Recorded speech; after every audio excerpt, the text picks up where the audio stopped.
News ടിവിയിൽ news കണ്ടാൽ അല്ലെങ്കിൽ പത്രം വായിച്ചാൽ മാത്രമല്ലേ നമുക്ക് കൂടുതൽ അറിയാൻ പറ്റൂ. പക്ഷെ ഇപ്പം I think thanks to social media എല്ലാവർക്കും കൂടുതൽ ഇൻഫർമേഷൻ ഉണ്ട്, കൂടുതൽ അവെയർ ആണ്. അപ്പൊ എനിക്ക് തോന്നുന്നു ഓരോരുത്തർക്കും അവരുടേതായിട്ടുള്ള ഡിസിഷൻ എടുത്ത് വോട്ട് ചെയ്യാൻ എളുപ്പമാണ്. So I think everybody makes the right, I hope everybody makes the right decision. April 9 നിയമസഭാ ഇലക്ഷൻ ദിനം. നിങ്ങളിൽ എത്ര പേര് വോട്ട് ചെയ്ത് കഴിഞ്ഞു പ്രിയപ്പെട്ടവരെ? താഴെ കമന്റ് ബോക്സിൽ ഒന്ന് പറഞ്ഞേക്ക്. പിന്നെ നടൻ BJPയുടെ കരുത്തനായ പോരാളി കൃഷ്ണകുമാർ സാറിനെ നിങ്ങൾക്ക് അറിയായിരിക്കുമല്ലോ അല്ലേ? കൃഷ്ണകുമാർ സാറിൻ്റെ മൂത്ത മകൾ അഹാന കൃഷ്ണ വോട്ടൊക്കെ ചെയ്തു കഴിഞ്ഞ് മാധ്യമപ്രവർത്തകരെ കണ്ടപ്പോൾ മാധ്യമപ്രവർത്തകർ 1-2 ചോദ്യങ്ങൾ ചോദിച്ചേ. അപ്പം അതിന് ആ കുട്ടി മറുപടി പറയുന്നത് കേട്ടു. സത്യം പറഞ്ഞു കഴിഞ്ഞാൽ ചോദ്യങ്ങൾക്കൊക്കെ വളരെ ബോൾഡായി പ്രോപ്പറായിട്ടുള്ള ഉത്തരങ്ങൾ കൊടുക്കുന്ന ഒരാളായിട്ടാണ് എനിക്ക് അഹാനെ അറിയാവുന്നത്. എന്നാൽ ഇന്ന് ഒന്നും നോക്കാതെ മണ്ടത്തരം വിളിച്ചു പറയുന്ന ഒരാളായിട്ടാണ് എനിക്ക് തോന്നിയത്.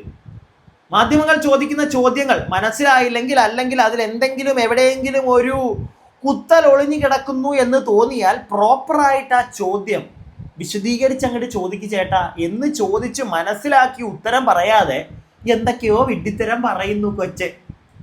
പിന്നെ രമേശ് പിഷാരടി, പാലക്കാടിൻ്റെ പൊന്നോമൻ്റെ പുത്രൻ, എങ്ങനെയാ ജയിക്കുവോ? എന്താ നിങ്ങൾക്ക് തോന്നുന്നത്? നിങ്ങൾ പറ. മൊത്തത്തിൽ കോൺഗ്രസ് സീറ്റ് പിടിച്ചെടുക്കും എന്നുള്ളൊരു സംസാരം അല്ലെങ്കിൽ ഒരു കിംവദന്തി അവിടെ ഇവിടെയൊക്കെ ആയിട്ട് കേൾക്കുന്നത് നിങ്ങൾക്ക് അറിയാലോ. എന്താണെങ്കിലും കഴിയട്ടെ, വൈകുന്നേരം ആവട്ടെ. നമ്മുടെ ചാനലിൽ വളരെ ഇമ്പോർട്ടൻ്റ് ആയിട്ടുള്ള ഒരു എക്സ്ക്ലൂസീവ്, ഞാനായിട്ടല്ല എൻ്റെ കൂടെ ഒരു വ്യക്തിയും കൂടെയും കാണും, കുറച്ച് കാര്യങ്ങൾ നിങ്ങളോട് പറയാനായിട്ട്. ആ വീഡിയോ വരും. അതിനു മുമ്പായിട്ട് ഞാനിപ്പോൾ പറഞ്ഞ പോലെ ഇന്നത്തെ ദിവസം നടക്കുന്ന കുറച്ച് കലാപരിപാടികളുണ്ടേ. അഹാന കൃഷ്ണയുടെ മണ്ടത്തരം, നമ്മുടെ രമേശ് പിഷാരടി അണ്ണൻ്റെ കുറച്ച് ഡയലോഗ് അടി. പിഷാരടി അണ്ണ, നിങ്ങൾ നല്ലൊരു മനുഷ്യനാണ്. പിഷാരടി നല്ലൊരു മനുഷ്യൻ തന്നെയാണ്. എൻ്റെ പേഴ്സണലി എനിക്ക് തോന്നുന്നൊരു കാര്യമാണ്, എൻ്റെ ഒരു പെർസ്പെക്റ്റീവിലൂടെ നോക്കുമ്പോൾ. പക്ഷേ രമേശ് പിഷാരടി എന്ന് പറയുന്ന വ്യക്തി ഒരു നല്ല രാഷ്ട്രീയ പ്രവർത്തകനാണോ? എൻ്റെ ഒരു സംശയമാണിത്.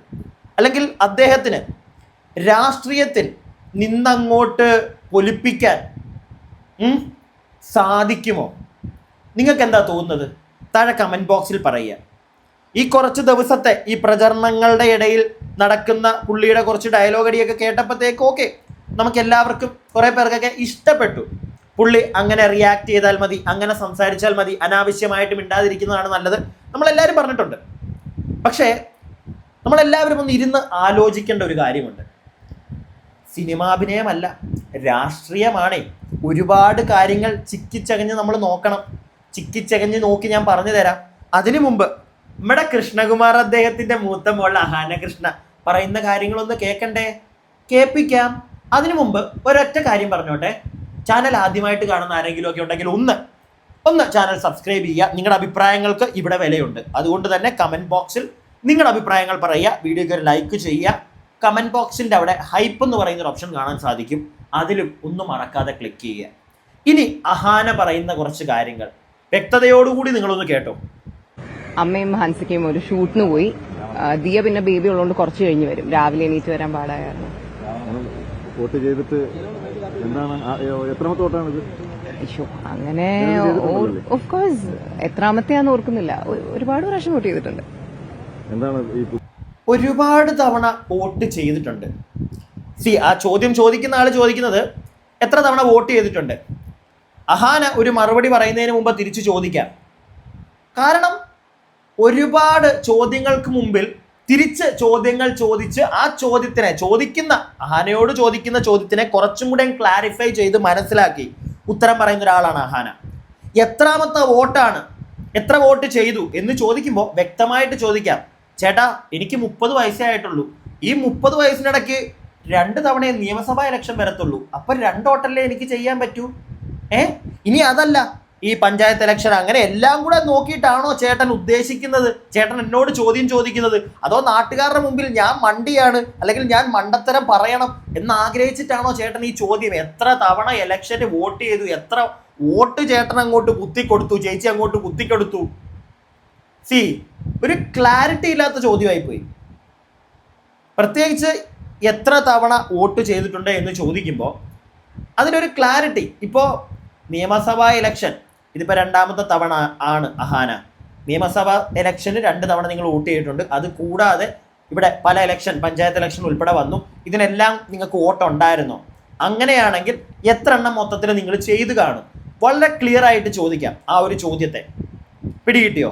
ഇതെനിക്ക് മാത്രമല്ല, ഇപ്പൊ കുറെ പേര് പറയും നീ എന്താണ് ഇങ്ങനെയൊക്കെ ചോദിക്കുന്നത് എന്ന് ചില ആളുകൾ പറയും. അപ്പൊ അവരോടാണ് ഞാൻ പറയുന്നത്, ഞാൻ ഈ കാണിക്കുന്ന വീഡിയോയുടെ കമന്റ് ബോക്സ് ഒന്ന് പോയി നോക്കുക. ഭൂരിഭാഗം ആളുകളും ചോദിക്കുന്ന ഒരു ചോദ്യമാണത്. ഈ കുട്ടി എന്താണ് ഇങ്ങനെ അല്ല ഇങ്ങനൊരു ചോദ്യങ്ങൾ ഇതിനു മുമ്പും ഇങ്ങനെയുള്ള ചോദ്യങ്ങൾ വരുമ്പോൾ വളരെ ക്ലിയർ ആയിട്ട് ചേട്ടാ ചോദ്യം ചോദിക്കുക എന്ന് പറഞ്ഞ് സംസാരിക്കുന്ന ഒരു വ്യക്തിയായിരുന്നു അഹാന. ഇന്ന് എന്താണ് അഹാന നിന്നങ്ങോട്ട് വിറയ്ക്കുന്നത് എന്നുള്ളൊരു സംശയം ഒരുപാട് ആളുകൾക്കുണ്ട്. ആ കമന്റ് കണ്ടു കഴിഞ്ഞപ്പോഴാണ് ഞാനും ആലോചിച്ചത്, ശരിയാണല്ലോ, ഇങ്ങനൊരു ചോദ്യം വരുമ്പോൾ അഹാനയുടെ ഒരു പെർസ്പെക്റ്റീവ് വെച്ച് ഉറപ്പായിട്ടും ചോദിക്കും, ചേട്ടാ 30 ഉള്ളൂ, 2 പ്രാവശ്യമല്ലേ വോട്ട് ചെയ്യാൻ പറ്റൂ നിയമസഭ, ഇനി അതല്ല മൊത്തത്തിലാണോ, എല്ലാ ഇലക്ഷനും കൂടെ നിങ്ങൾ നോക്കിയിട്ടാണോ, ചേട്ടൻ എന്താ ഉദ്ദേശിച്ചത്? ആരാണെങ്കിലും ചോദിക്കും. അഹാന ഒന്നും ചോദിച്ചില്ല, നിന്ന് പപ്പ അടിക്കുന്നു. സ്വന്തം ഇൻസ്റ്റഗ്രാമിലൂടെ അല്ലെങ്കിൽ സ്വന്തം യൂട്യൂബ് ചാനലിലൂടെ ഡയലോഗ് അടിക്കുന്നത് നമ്മൾ കേട്ടിട്ടുണ്ട്. മൈക്കും കൊണ്ട് എത്തിയപ്പോഴത്തേക്ക് എന്തു പറ്റി? തൊണ്ട ഇറങ്ങിപ്പോയോ? നാം ഇറങ്ങിപ്പോയോ? ബാക്കി കേൾക്കാം. പുതിയ തലമുറ ഇപ്പൊ ജെൻസി വോട്ടുകൾ ഉള്ള വർഷമാണിത്, ജെൻസി വോട്ട് ചെയ്യുന്ന വർഷമാണ്. അപ്പൊ അവരോടൊക്കെ എന്താണ് പറയാനുള്ളത്? എനിക്ക് തോന്നുന്നു എല്ലാവരും വളരെ അവെയർ ആണ്. കാരണം നമ്മൾ കൊച്ചൊക്കെ ആയിരിക്കുന്ന സമയത്ത് നമുക്ക് ഒരുപാട് ഇപ്പൊ ടിവിയിൽ ന്യൂസ് കണ്ടാൽ അല്ലെങ്കിൽ പത്രം വായിച്ചാൽ മാത്രമല്ലേ നമുക്ക് കൂടുതൽ അറിയാൻ പറ്റൂ. പക്ഷെ ഇപ്പം I think thanks to social media എല്ലാവർക്കും കൂടുതൽ ഇൻഫർമേഷൻ ഉണ്ട്, കൂടുതൽ അവെയർ ആണ്. അപ്പൊ എനിക്ക് തോന്നുന്നു ഓരോരുത്തർക്കും അവരുടേതായിട്ടുള്ള ഡിസിഷൻ എടുത്ത് വോട്ട് ചെയ്യാൻ എളുപ്പമാണ്. So I think everybody makes the right, I hope everybody makes the right decision. Ahaana ആ പറഞ്ഞത് ഒരു ഭൂലോക മണ്ടത്തരം. നിങ്ങൾക്ക് ആർക്കും തോന്നുന്നില്ലേ ആ പറഞ്ഞത് ഒരു ഭൂലോക മണ്ടത്തരമാണെന്ന്? സോഷ്യൽ മീഡിയ വഴി കാര്യങ്ങളൊക്കെ മനസ്സിലാക്കാൻ പറ്റുമോ? വാർത്തകൾ സോഷ്യൽ മീഡിയ വഴി അറിയാം, പക്ഷെ ഈ തരുന്ന വാർത്തകളെല്ലാം സത്യമാണെന്ന് എന്തെങ്കിലും ഉറപ്പുണ്ടോ? ഒരു ഉറപ്പുമില്ല. ഒരിക്കലും സോഷ്യൽ മീഡിയ വഴി സത്യങ്ങൾ മനസ്സിലാക്കാമെന്ന് ഞാൻ പറയില്ല. ചില കാര്യങ്ങളിൽ ഉള്ള സത്യങ്ങൾ മനസ്സിലാക്കാം എന്ന് വെച്ചിട്ട് ഇന്നത്തെ രാഷ്ട്രീയത്തിൽ നടക്കുന്ന കാര്യങ്ങൾ, അതിൻ്റെ സത്യാവസ്ഥ ഒരിക്കലും സോഷ്യൽ മീഡിയ വഴി അറിയാൻ പറ്റില്ല. കാരണം പലതും മാനിപ്പുലേറ്റഡ് ആണ്. നിങ്ങൾക്ക് തന്നെ അറിയാതെ ഈ വീഡിയോ കാണുന്ന ഓരോരുത്തർക്കും അത് വ്യക്തമായിട്ട് അറിയാവുന്ന ഒരു കാര്യമാണ്. പലതും മാനിപ്പുലേറ്റഡ് ആണ്, ഫാബ്രിക്കേറ്റഡ് ആണ് പല വാർത്തകൾ. അതുകൊണ്ട് തന്നെ അഹാനയെ പോലൊരാൾ ഒരിക്കലും ഇങ്ങനെയൊന്നും പറഞ്ഞു കളയരുത്. ജെൻസി പുതുതലമുറയ്ക്ക് സോഷ്യൽ മീഡിയ വഴി കാര്യങ്ങളൊക്കെ മനസ്സിലാക്കാൻ സാധിക്കും? ഒന്നുമില്ല. ഇന്നത്തെ രാഷ്ട്രീയത്തെ പറ്റി സോഷ്യൽ മീഡിയ വഴി അല്ല പഠിക്കേണ്ടത്. അങ്ങ് കുറച്ച് പുറകിലോട്ട് അങ്ങോട്ട് പോകണം, എന്നിട്ട് പഠിച്ചു തുടങ്ങണം. മനസ്സിലായില്ലേ? അല്ലാതെ ഇന്നൊരു വാർത്ത കണ്ടു, ഇന്നിപ്പോ രമേശ് പിഷാരടി അടിക്കുന്ന 2 ഡയലോഗ് കേട്ടു, ഓക്കെ രമേശ് പിഷാരടിക്ക് കൈയടി, രമേശ് പിഷാരടി അല്ല. ഇന്നത്തെ കുട്ടികൾ ചിലപ്പോൾ വഴിതെറ്റി പോകുന്ന ചിലപ്പോൾ അതുകൊണ്ടായിരിക്കാം. സോഷ്യൽ മീഡിയ വഴി ഒരാൾ ഡയലോഗ് അടിക്കുന്നത് കേട്ട് ഓക്കെ അയാൾ മഹത് വ്യക്തിയാണ് എന്ന് പറഞ്ഞ് അയാളുടെ പുറകെ പോകുന്നതിനകത്ത് ഒരു കാര്യമില്ല. കാരണം ഇവരുടെ ആരുടെയും പേഴ്സണൽ ലൈഫ് നമുക്കറിയത്തില്ല. നിങ്ങൾക്കറിയാവോ? ആരെങ്കിലുമൊക്കെ ഇപ്പോൾ തെറി പറയാൻ വരുന്നവരോടെ ഞാൻ ചോദിക്കുന്നത്, നിങ്ങൾക്ക് ആർക്കെങ്കിലും ഏതെങ്കിലും ഒരു രാഷ്ട്രീയ പ്രവർത്തകന്റെ പേഴ്സണൽ ലൈഫ് അയാൾ ഈ പുറത്ത് കാണിക്കുന്നതല്ലാതെ ശരിക്കും ഉള്ളിൻ്റെ ഉള്ളിൽ അയാളുടെ കുടുംബത്തിനകത്ത് അയാൾ എന്താണെന്ന് നമുക്ക് ആർക്കും അറിയത്തില്ല. പിടികിട്ടിയോ?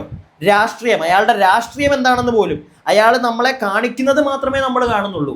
അതാണ് നമ്മൾ വിശ്വസിക്കുന്നത്. നമ്മളെ കാണിക്കാത്തൊരു രാഷ്ട്രീയം അയാൾക്കുണ്ടെങ്കിൽ നമ്മളത് അറിയുന്നില്ല. പ്രത്യേകിച്ച് സോഷ്യൽ മീഡിയ വഴി ഇന്ന് നടക്കുന്നതൊക്കെ ഒരു കൈൻഡ് ഓഫ് പ്രൊമോഷൻ മാത്രമാണ്. അല്ലാതെ രാഷ്ട്രീയം പെർഫെക്റ്റ് ആയിട്ട് ഇന്നത്തെ സോഷ്യൽ മീഡിയ വഴി മനസ്സിലാക്കാന്ന് പറഞ്ഞു കഴിഞ്ഞാൽ എനിക്കത് ഉൾക്കൊള്ളാൻ കുറച്ച് ബുദ്ധിമുട്ടുണ്ട്. നിങ്ങൾ പറയൂ, നിങ്ങളുടെ അഭിപ്രായങ്ങൾ താഴെ കമൻറ്റ് ബോക്സിൽ പറയൂ. ഇനി രമേശ് പിഷാരടി കുറച്ചധികം കാര്യങ്ങൾ പറയുന്നത് കേട്ടു. ഇന്ന് രാവിലെ ഓൺലൈൻ മീഡിയക്കാരെ, മെയിൻ സ്ട്രീം ചാനലുകാരെ കണ്ടപ്പോൾ നമുക്ക് ഓരോന്നായി കേട്ടു തുടങ്ങാം. ഫസ്റ്റ് വിത്തേനങ്ങ് പിടിച്ചോ. കാറ്റ് എങ്ങോട്ടാണ് വീശുന്നത്? കാറ്റ് നല്ല കാറ്റ്, കൂടിയ കാറ്റാണ് വീശിക്കൊണ്ടിരിക്കുന്നത്. അത് വളരെ സന്തോഷമുള്ള കാര്യമാണ്. എല്ലായിടത്തും ഞാനിപ്പം കഴിഞ്ഞ കുറച്ച് ദിവസം പാലക്കാട് തന്നെ ആയിരുന്നല്ലോ കൂടുതലും ഉണ്ടായിരുന്നത്. രാവിലെ ഒരു 4 മണി മുതൽ ഇവിടുന്ന് ബാബുചേട്ടന്റെ ഷാളും അനുഗ്രഹവും മേടിച്ച് പോയി അവിടെ ചെന്ന് കയറി അന്ന് മുതൽ ഇന്ന് വരെ രാവിലെ ഒരു 4 മണി മുതൽ മാർക്കറ്റിൽ പോകുന്ന മുതൽ രാത്രി 1 മണി വരെ എന്നാൽ കഴിയുന്ന രീതിയിലെല്ലാം ഞാൻ ജനങ്ങളെ കാണുകയും അഡ്രസ് ചെയ്യുകയും ചെയ്തിട്ടുണ്ട്. ഉള്ള കാര്യം തന്നെയാണ്. നല്ല രീതിയിൽ തന്നെ പ്രചരണത്തിന് പിഷാരടി ഇറങ്ങിയിട്ടുണ്ട്, ഇല്ലാന്ന് പറയുന്നില്ല. കാരണം അത് പുള്ളിയുടെ ആവശ്യമാണ്. പുള്ളി മത്സരിക്കുന്ന, പുള്ളിയെ സ്ഥാനാർത്ഥിയായിട്ട് നിർത്തിയിരിക്കുന്ന ആ പാർട്ടിയുടെ ആവശ്യമാണ്. അല്ലാതെ നിങ്ങൾക്ക് ആർക്കെങ്കിലും പറയാൻ പറ്റുമോ? അല്ല, പുള്ളിയുടെ ആവശ്യവും പാർട്ടിയുടെ ആവശ്യം തന്നെയാണ്. പുള്ളി വ്യക്തമായിട്ട്, പുള്ളി നല്ല രീതിയിൽ തന്നെ അത് ചെയ്തിട്ടുണ്ട്, പുള്ളിയെ കൊണ്ട് പറ്റുന്ന രീതിയിൽ. ഇപ്പോഴും ഞാൻ എൻ്റെ ഒരു അഭിപ്രായം പറയാം. ഇപ്പോൾ ചില ആളുകൾ പറയും ഞാൻ UDF കാരനാണ്, LDF എന്തെങ്കിലും ഒന്ന് തെറ്റ് കാണിച്ചു കഴിഞ്ഞ് കഴിഞ്ഞാൽ ഉടനെ ഞാൻ UDF കാരനാവും. ഇനിയിപ്പം UDF എന്തെങ്കിലും ഒരു ചെറിയ തെറ്റ്, ഇപ്പം പിഷാരടിയെ തന്നെ നല്ല രീതിയിൽ എൻ്റെ വീഡിയോകൾ കഴിഞ്ഞ ദിവസങ്ങളൊക്കെ നോക്കിയാൽ അറിയാൻ പറ്റും, കണ്ടവർക്ക് അറിയാൻ പറ്റും. നല്ല രീതിയിൽ തന്നെ പിഷാരടിയെ സപ്പോർട്ട് ചെയ്യുന്ന ഒരു വ്യക്തിയാണ് ഞാൻ. എന്ന് വെച്ചിട്ട് പിഷാരടിയുടെ എന്തെങ്കിലും ഒരു ചെറിയ മിസ്റ്റേക്ക്, എനിക്കൊരു പേഴ്സ്പെക്റ്റീവിൽ എവിടെയോ എന്തോ ഒരു തെറ്റ് തോന്നിയാൽ അതെനിക്ക് പറഞ്ഞൂടെ? അത് ഞാൻ പറഞ്ഞു കഴിഞ്ഞാൽ ഉടനെ എന്നെ കമ്മിയാക്കും, ഇല്ലെങ്കിൽ ചങ്കിയാക്കും, ഉമ്മിയും കിങ്കിയും കങ്കിയും കുങ്കിയൊക്കെ ആക്കി കളയും. അത് മാത്രമാണ് എനിക്ക് മനസ്സിലാവാത്തത്. സത്യം പറഞ്ഞാൽ നമ്മൾ ജനങ്ങൾ തന്നെ, നമ്മൾ സാധാരണക്കാർ തന്നെയാണ് നമ്മളിലെ പല ആളുകളുടെയും വായടപ്പിക്കുന്നത്. അത് നിങ്ങൾ എല്ലാവരും ഒന്ന് മനസ്സിലാക്കണം. അറ്റ്ലീസ്റ്റ് ഇപ്പം നിങ്ങളിലെ ഒരു വ്യക്തി താഴെ ഒരു കമൻറ്റ് പറയുകയാണ്, ഞാനത് മനസ്സിലാക്കണം. പിടികിട്ടിയോ? അത് മനസ്സിലാക്കണം. ഇതിനകത്ത് പറയുന്നതിനകത്ത് എന്തെങ്കിലും ഒരു കാര്യമുണ്ടോ? അല്ല ചുമ്മാ കയറി അങ്ങോട്ട് തെറി പറഞ്ഞിട്ട് കാര്യമില്ല. വല്ല വൃത്തികേടും അതിനകത്ത് ഉണ്ടെങ്കിൽ തെറി പറയാം, എനിക്കും പറയാം, നിങ്ങൾക്കും പറയാം. പിടികിട്ടിയോ? കറക്റ്റ് അല്ലേ ഞാൻ പറഞ്ഞത്? ഇവിടെ രമേശ് പിഷാരടിയുടെ കേസ് പാലക്കാട് അല്ലെങ്കിൽ കേരളം ഒട്ടാകെ അടുത്തൊരു മന്ത്രിസഭ എന്ന് പറയുന്നത് ആരായിരിക്കും? നിങ്ങൾ പറയൂ.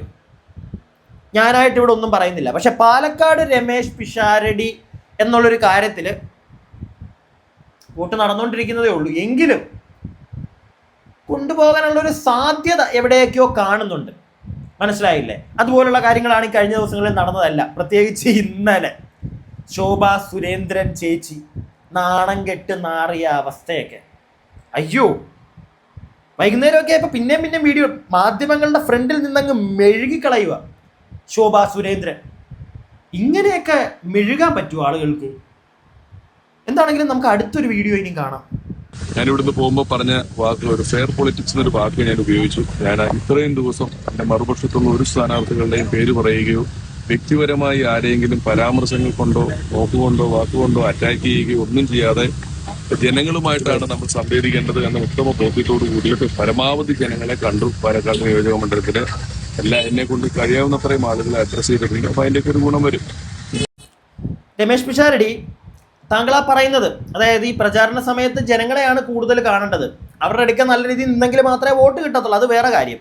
പക്ഷെ ഈ ഫെയർ പൊളിറ്റിക്സ് താങ്കൾ ഉപയോഗിച്ച ആ വേർഡ്, ഇന്ന് കേരള രാഷ്ട്രീയത്തിൽ ഫെയർ പൊളിറ്റിക്സ് എന്ന് പറയുന്ന ഒരു സാധനം ഉണ്ടോ ചേട്ടാ?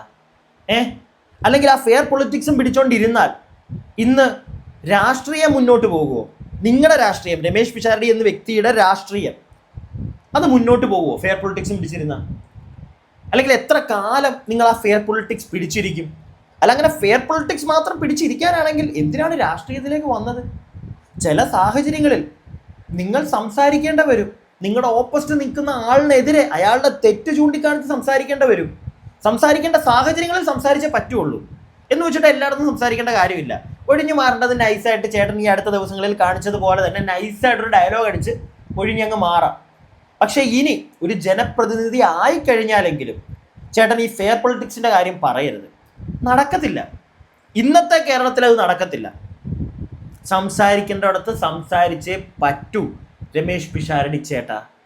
സത്യമല്ലേ ഞാൻ പറയുന്നത്? അടുത്ത ഒരു വീഡിയോ. എന്നെ എന്തിനാണ് ഇവർ ഇത്രയും ഭയക്കുന്നതെന്നും ഇത്രയും അറ്റാക്ക് ചെയ്യുന്നതെന്നും എനിക്കറിയില്ല. കാരണം ഞാനിതിന് നിന്നിട്ടില്ല. ഞാൻ എന്റെ ഫോക്കസ് അവിടെ ഇറങ്ങിയത് മുതൽ ഇതുവരെ ഒരു തരത്തിൽപ്പെട്ട തലക്കെട്ടുകൾക്കും എന്റെ ഒരു അഭിപ്രായം വരരുതെന്നുള്ള ഒരു പൂർണ്ണ ബോധ്യത്തോടെയാണ് നടന്നിട്ടുള്ളത്. വ്യക്തിധിക്ഷേപം ഉണ്ടായി എന്നുള്ളത് തന്നെയാണോ? വ്യക്തിധിക്ഷേപം പാലക്കാട്ടിൽ എന്നല്ലേ? അത് നിശബ്ദ പ്രചാരണത്തിന്റെ ദിവസം എതിർ സ്ഥാനാർത്ഥിയെ പറ്റി ഇങ്ങനെ ഒരു കാര്യം പറയുക എന്ന് പറയുന്നത് അത് തന്നെയല്ലേ? അത് രമേശ് പിഷാരടി ഒന്നും മിണ്ടാതെ വിട്ടുകളഞ്ഞു. ഞാൻ നേരത്തെ പറഞ്ഞ കണക്ക് പുള്ളി പറഞ്ഞതുപോലെ ഫെയർ പൊളിറ്റിക്സ് കാണിച്ചതാണ്. പക്ഷേ ഒരുപാട് പരാമർശങ്ങൾ അല്ലെങ്കിൽ ഒരുപാട് ഉപദ്രവങ്ങൾ തനിക്കെതിരെ വരുമ്പോൾ എല്ലാത്തിനെയും സൈലൻ്റായിട്ട് അങ്ങ് കാണാൻ നിൽക്കരുത്. ചില ആളുകൾക്കെങ്കിലും സംശയം തോന്നും, ഇങ്ങനെ ഒരു വ്യക്തി എന്ത് വന്നാലും മിണ്ടാതെ പോട്ടെ, ഒരൊറ്റ ഡയലോഗിൽ തീർത്ത് വിടുന്ന ഒരു വ്യക്തി നാളെ ഒരു വലിയൊരു കാര്യം നേരിടേണ്ട വന്നാൽ അപ്പോഴും ഇത്രയും ലഘുവായി മാത്രം അതിനെ കണ്ട് തട്ടിക്കഴിഞ്ഞാൽ അത് ശരിയാകുമോ എന്നുള്ളൊരു ചോദ്യം മാത്രം എനിക്കുണ്ട്. രമേശ് പിഷാരടി ചേട്ടാ, ഇപ്പോഴും ആഗ്രഹിക്കുന്നു നിങ്ങൾ ജയിക്കട്ടെ, പാലക്കാടിന് നല്ല കാര്യങ്ങൾ നടക്കട്ടെ, പാലക്കാട് ഒരുപാട് നല്ല കാര്യങ്ങൾ നടക്കട്ടെ, നിങ്ങളെ കൊണ്ട് നടക്കണം. അടുത്ത ഒരു ക്ലിപ്പും കൂടെ. പാലക്കാട് ജനങ്ങളുടെ ഉത്തരവാദിത്വം ഉണ്ടെങ്കിൽ അത് ഇലക്ഷൻ കഴിഞ്ഞിട്ടാണോ? അവരിപ്പോഴും പറയുന്നത് 30 വർഷമായി താൻ രാഷ്ട്രീയ ജീവിതത്തിലുണ്ട്, തനിക്ക് ഇങ്ങനെ ഒരു പൈസ കൊടുത്ത് വോട്ട് പിടിക്കേണ്ട ഒരു ആവശ്യമില്ല, പല തെരഞ്ഞെടുപ്പിലും മത്സരിച്ച ആളാണ് താൻ എന്നൊക്കെയാണ്. ഇപ്പൊ ഈ പണം കൊടുത്ത് സാരി കൊടുത്തൊക്കെ വോട്ട് പിടിക്കുന്നത് ഇവിടെയൊന്നും കാണാത്തൊരു കാഴ്ചയാണ്. അത് കാണാത്ത കാഴ്ചയാണെന്നുള്ളൂ, കണ്ടുന്നുള്ളൂ ഇപ്പൊ, അത്രേ ഉള്ളൂ. വിവാദങ്ങൾ പ്രതിഫലിക്കും പാലക്കാട്. ഞാൻ ഇന്ന് പറയാൻ പാടില്ല അതിനെ കുറിച്ചൊന്നും. ചേട്ടാ ചോദിച്ചത് ആരെ പറ്റിയാണെന്നറിയാലോ? ശോഭാ സുരേന്ദ്രൻ ചേച്ചിയെ പറ്റി. ഒന്നും പറയാനില്ല ആ വിഷയത്തിൽ, എനിക്കൊന്നും പറയാനില്ല. ഇപ്പോഴും ആളുകൾ അങ്ങോട്ടും ഇങ്ങോട്ടും കല്ല് വലിച്ചെറിഞ്ഞുകൊണ്ടിരിക്കുകയാണ്. കുറേ പേര് പറയുന്നത് UDFന്റെ നാടകമാണ്. മനസ്സിലായില്ലേ? തെളിഞ്ഞു കഴിഞ്ഞതാണ്. ശോഭാ സുരേന്ദ്രനോട് തന്നെ മാധ്യമങ്ങളുടെ ഫ്രണ്ടിൽ വെച്ച് വീഡിയോ കാണിച്ച് ഇത് നിങ്ങളുടെ കൂടെയുള്ള സ്ത്രീ അല്ലേ എന്ന് ചോദിക്കുമ്പോൾ, നിങ്ങളുടെ കാറിൽ നിന്ന് ഈ സ്ത്രീ ഇറങ്ങി വരുന്നു, ഈ സ്ത്രീ അല്ലേ ഇത് അവർക്ക് പൈസ കൊടുത്തത് എന്ന് ചോദിക്കുമ്പോൾ പോലും നിന്ന് അവർ വിയർക്കുകയാണ്, നിന്ന് താളം ചവിട്ടുകയാണ്. അതിൽ നിന്ന് തന്നെ ജനങ്ങൾക്ക് മനസ്സിലായി കഴിഞ്ഞു. പിന്നെ ആദ്യമായിട്ടാണ് ഇവിടെ ഒരാൾ ഒരു എന്താണ് സ്ഥാനാർത്ഥി ജനങ്ങൾക്ക് പൈസ കൊടുക്കുന്നത് അല്ലെങ്കിൽ സാരിയൊക്കെ കൊടുക്കുന്നതെന്ന് പറഞ്ഞു കഴിഞ്ഞാൽ അത് വിശ്വസിക്കാൻ എനിക്ക് ഇച്ചിരി ബുദ്ധിമുട്ടുണ്ട്. പണ്ട് തൊട്ടേ നടക്കുന്ന കാര്യങ്ങളല്ലേ ഇതൊക്കെ? അല്ലേ? കേൾവിയാണ്, കേട്ടിട്ടുണ്ട് ഇങ്ങനെയൊക്കെ പൈസ കൊടുക്കുന്നത്, കുപ്പി കൊടുക്കുന്നത്. തെളിവുകളായിട്ടൊന്നും കണ്ടിട്ടില്ല. ഇപ്പം തെളിവുകളോടുകൂടി മുന്നോട്ട് വന്നു, അത്രേ ഉള്ളൂ. പിന്നെ അവർ 30 വർഷമായിട്ട് നിൽക്കുന്ന ഒരാളാണ്, കണക്കൊക്കെ അങ്ങ് വിടും. ഓരോ വർഷം കഴിയുമ്പോഴും ജനങ്ങൾക്ക് ഇഷ്ടം കൂടാം, ഇഷ്ടം കുറയാം. അതിനനുസരിച്ച് കുപ്പിയുടെ എണ്ണം കൂട്ടേണ്ടി വരും, പൈസയുടെ എണ്ണം കൂട്ടേണ്ടി വരും. അതുകൊണ്ട് അതങ്ങ് വിട്. ഞാനീ പറഞ്ഞത് മുഴുവൻ എൻ്റെ അഭിപ്രായങ്ങൾ മാത്രം. ഈ വീഡിയോ നിങ്ങളിലേക്ക് എത്തുമ്പോൾ ഞാനും ചെന്ന് കാണും, ക്യൂവിൽ കുത്താൻ പോയി കുത്തിയേച്ചും വരാം, എന്നിട്ട് ബാക്കി. അടുത്ത വീഡിയോ ആയിട്ട് എത്രയും പെട്ടെന്ന് കാണാം. അടുത്ത വീഡിയോ ആയിട്ട് കാണുന്നവരേക്കും stay tuned and stay weird.